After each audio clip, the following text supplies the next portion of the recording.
गुरुदेव नाम किसका, जय गुरुदेव नाम किसका, जय गुरुदेव नाम किसका, प्रभु का प्यारा नाम। सभी सत्संग प्रेमी, दर्शन का समय हो गया। आप सब लोग आके अपना दर्शन दो और प्रसाद प्राप्त करो। ये भी घड़ी, ये भी समय किसी किसी को नसीब होता है। खासकर आज इस कलयुग में तो ये समय कहीं दिखाई नहीं दे। सब जगह अशांति का माहौल है, सब जगह लड़ाई झगड़ा, दैवी प्रकोप, दुर्घटना और बीमारी महामारी चारों तरफ छाई हुई है। लोगों को कोई राहत शांति नहीं मिल रही, क्योंकि प्राकृतिक प्रकोपों का जो ये दौर है, ये हमारे आप के गंदे खान पान, गंदे कर्मों के द्वारा आया। इस पर कोई नजर नहीं डाला कि आखिरकार कुदरत क्यों नाराज है। कुदरत की नाराजगी का कारण हमारे गंदे कर्म, जो हमने आपने मारकाट, हिंसा, चोरी, कत्लेआम, व्यभिचार, प्रचार, झूठ, छल, कपट, बेईमानी, धोखाधड़ी किया। और ये मनुष्य मंदिर है जिसमें परमात्मा की चेतन मूर्ति जीवात्मा बैठी है। इसी जिस्मानी महफिल में खुदा के रूप बैठी। अब जब सच्ची मूर्ति के आगे जब कोई गंदगी डालोगे तो खुश होगी कि नाराज हो। जहाँ कोई मूर्ति नहीं है, केवल पत्थर, कागज, कैलेंडर, वहाँ भी लोग गंदा काम नहीं करते, गंदा खान पान नहीं करते। जहाँ कोई न सुनने वाला, न कोई सजा देने वाला। लेकिन ये मनुष्य मंदिर जो आपके पास है, इसमें तो परमात्मा की चेतन मूर्ति जीवात्मा बैठी है, और इसीलिए आप दिन भर गंदगी फैलाते रहते। इतनी गंदगी आपने डाली कि कुदरत सजा सुनाने के लिए मजबूर हो गई, और उसको ये सजा सुनानी पड़ी। यद्यप संत महापुरुषों ने हमारे आपके बचाव के लिए पहले से हिदायत किया कि हमारी प्रार्थना स्वीकार करो, सब लोग शाकाहारी हो जाओ। कुदरत बहुत नाराज हो गई। उसकी नाराजगी का परिणाम तुम्हारे लिए अच्छा नहीं होगा। लेकिन लोगों ने उसे हंसी मजाक समझा।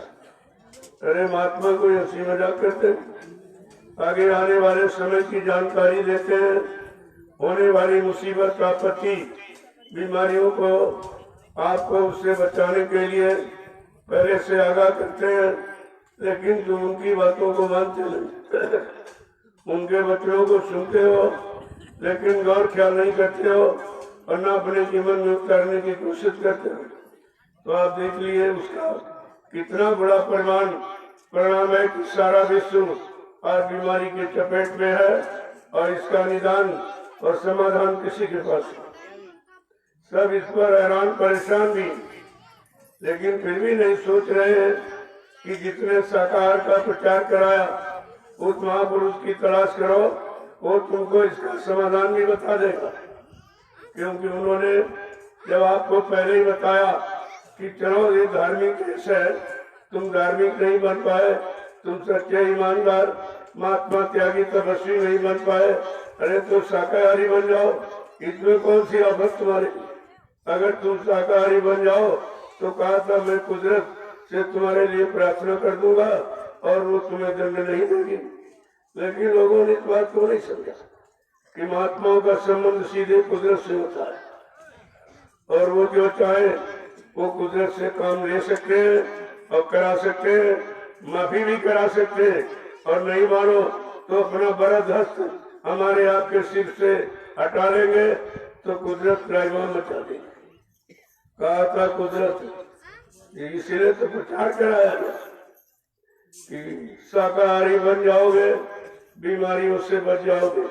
कुदरत है तैयार खड़ी, आगे मुसीबत बड़ी बड़ी। बाबा जी का कहना है शाकाहारी रहना है, बाबा जी की बात न मानी तो निकल के ट्यूमर जाएगा। अब तो सबका निकल रहा।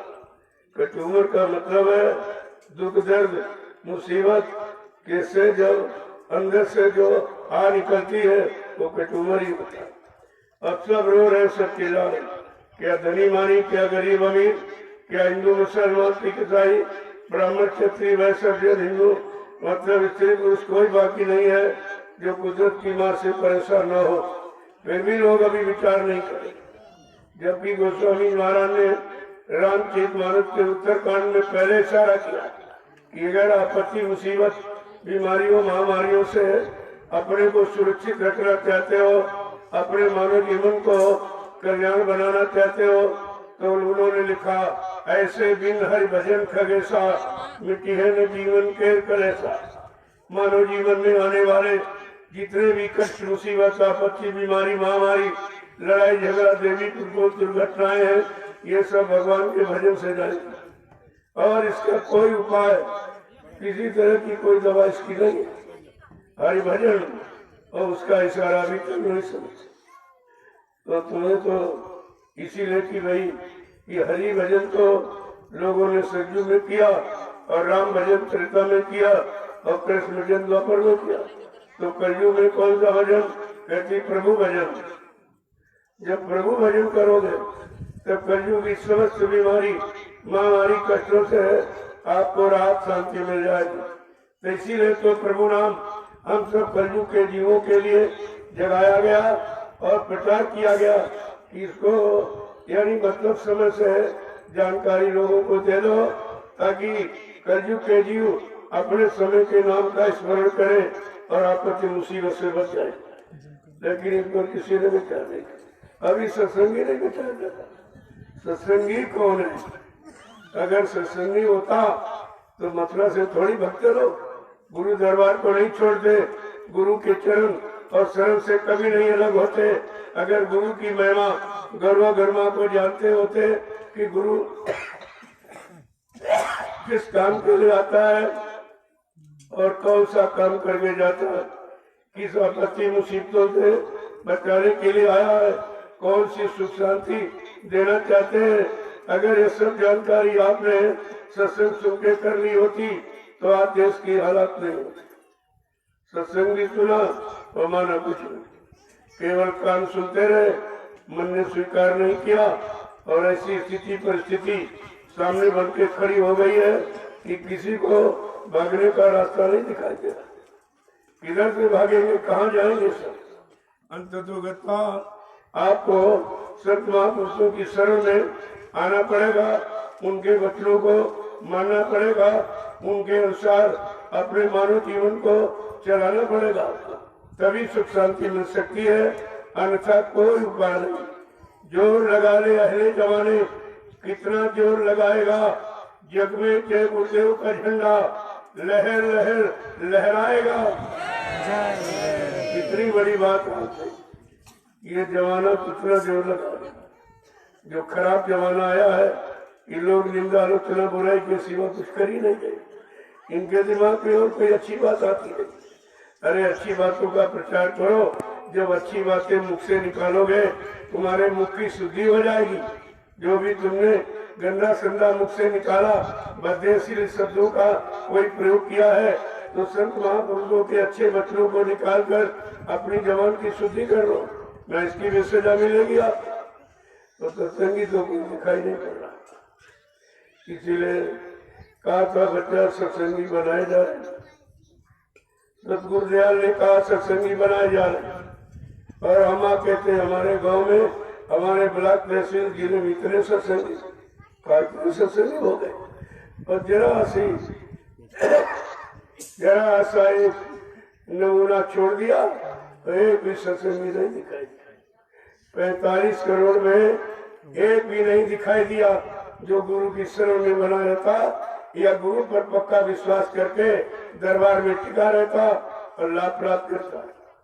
एक भी व्यक्ति कोई निकला। आप देख लीजिए आपके सामने तो कितने सत्संगी।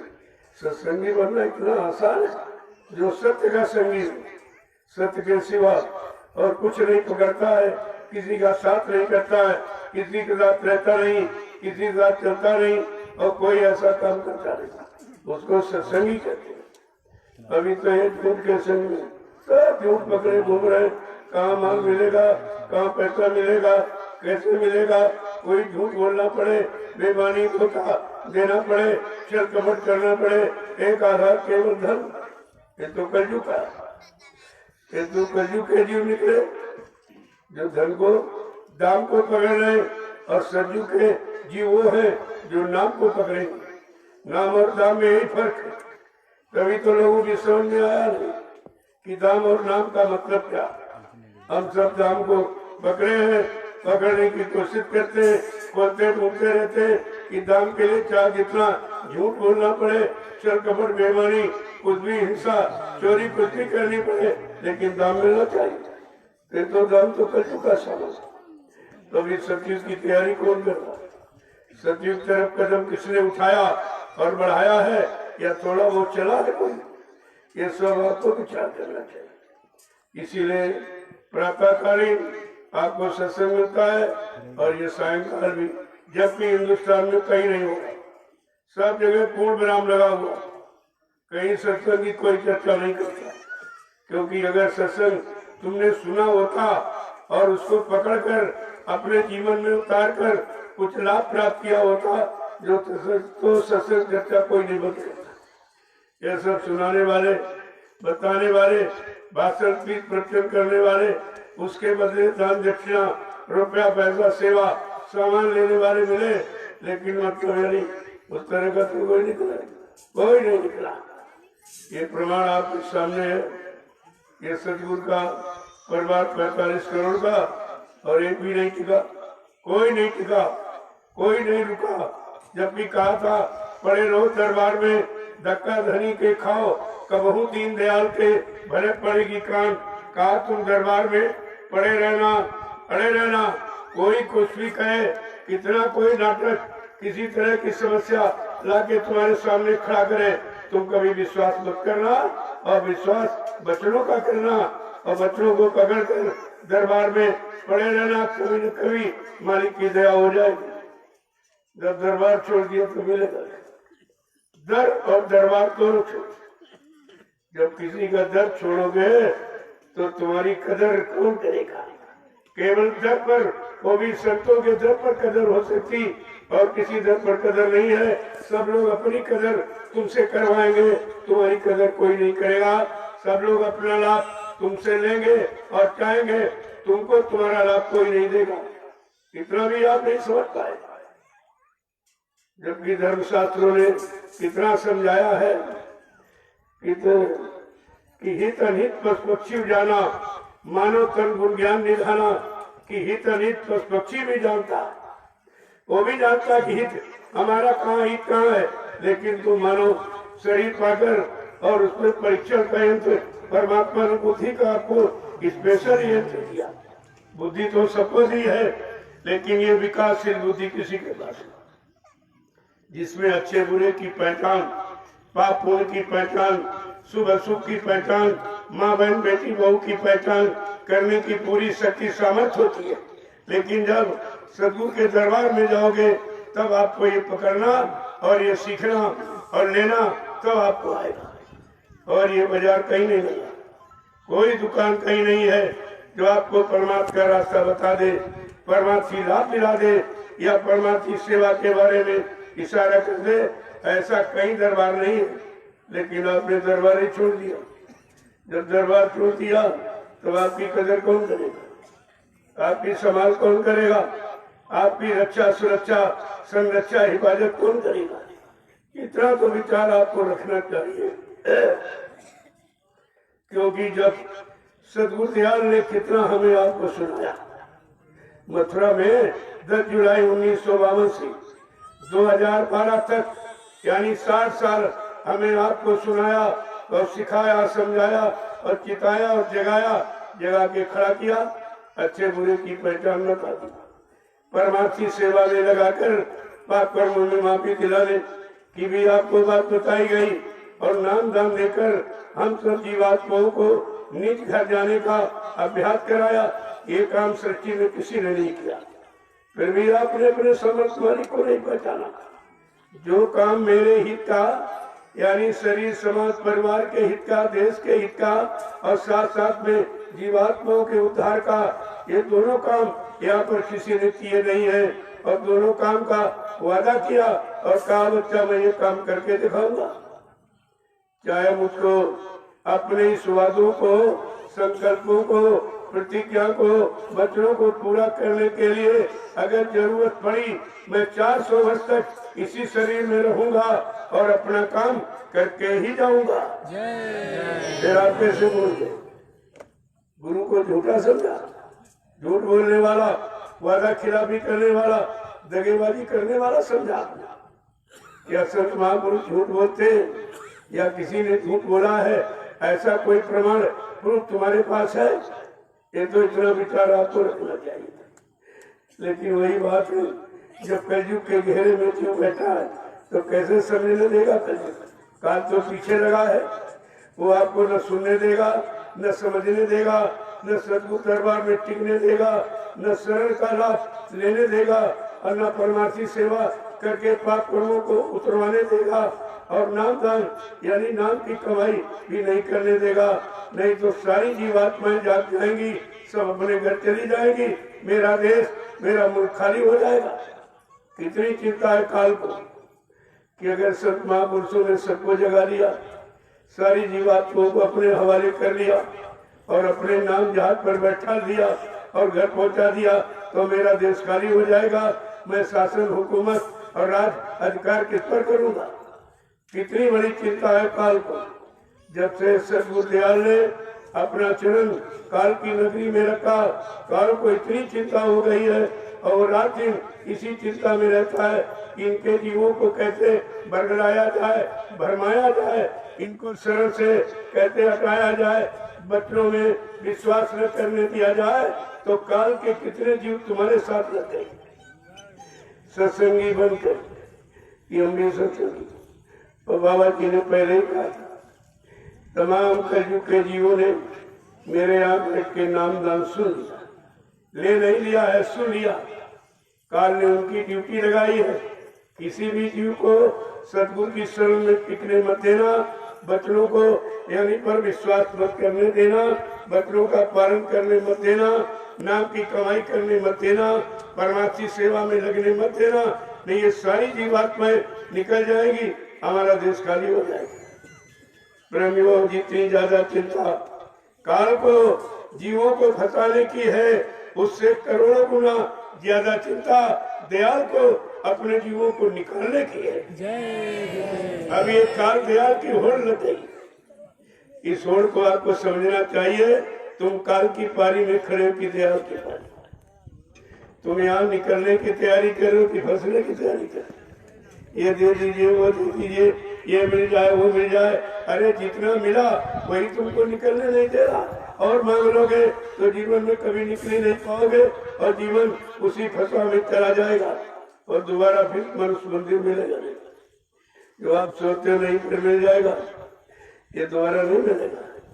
ये तो जीवात्मा मन को साथी बना लिया था और इसका ये भी कहा चलो हम तुम दोनों नीचे चलेंगे, लोग देखकर भ्रमण करके वापिस चले आएंगे, मैं तुमको बिना साथ लिए वापिस नहीं आऊंगी। बस इतनी वचनबद्धता में फंस गई। अब वो तृप्ति बैठकर दोनों आंखों के मत भाग, ये जीवात्मा का घाट यहाँ पर बैठकर अपने मित्र मन का इंतजार कर रही और ब्रह्मण बेचारा नीचे इंद्रिय भोगों पर उतर गया, वहीं फंस गया है। 24 घंटे भोगों में गोते लगा रहा, भोगों का चिंतन, भोगों का गुणन और मनन, उसी को पाने का प्रयास और प्रेम से निरंतर करता रहता है। वो बेचारी वहां इंतजार कर कब आएगा, कब घूमेगा, लेकिन वो घूमने वाला था। वो इतना फंस गया है, निकलना ही मुश्किल है, अपने बस से तो निकल नहीं सकता। ये भोगों का दलदल है। जैसे दलदल में कोई व्यक्ति फंस जाए और वो चाहे कि हम ताकत लगा के निकलेंगे, जितनी ताकत लगाएगा वो नीचे जाएगा, क्योंकि पैरों के नीचे कोई ठोस आधार नहीं और नीचे जाएगा। अब तो कोई सहयोगी मिल जाए जो रस्सी और डोर फेंक दे, कहा पकड़ लो इसको, मैं तुमको निकालूंगा। यही नाम डोर है जो भोगों के दर्द से हमें आपको निकाल करके रास्ते पर खड़ा करके घर पहुंचाने का काम करेगी। लेकिन नाम डोर शब्द डोर को पकड़ा ही किसने?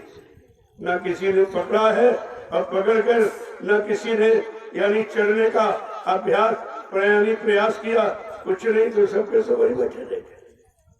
यह सब हमें आपको विचार करना चाहिए। इसी का नाम है सत्य संग।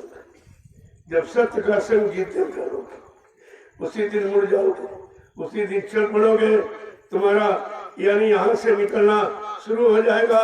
लेकिन सत्य का संग करने नहीं कोई चाहता।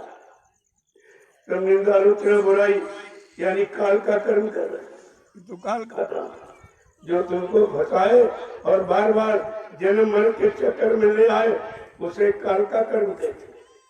और दयाल का कर्म है जो यहाँ से निकाल करके और घर पहुंचा दे, फिर वापस कभी काल के कर्म जाल में आने ही न दे, वो दयाल का कर्म।